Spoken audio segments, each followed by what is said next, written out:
Ընկեր ջան, էդի չես անում։ Իմ համար պարկած եմ։ Այդ հավայի պարկելու տեղը վերկած են հետևիտ պատղատու ծառերը ջրի, մի 3 ամսից բեր կտարես, բազարը կծաղես փող կունենաս։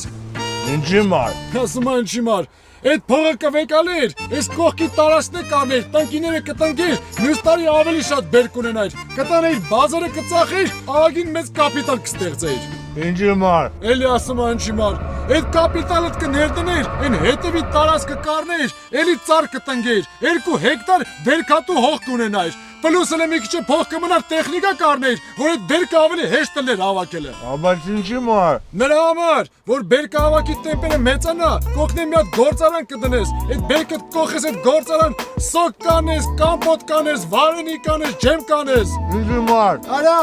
նրա համար, որ ծառերը ծաղկեն, գործարանը աշխատի, փողերը կաթա, դեռ քոմաշտե ծառի տակ պարկես ու ոչ իման չանես։ Դե հիմա էլ իմ համար ծառի տակ պարկած եմ, բան չեմ անում։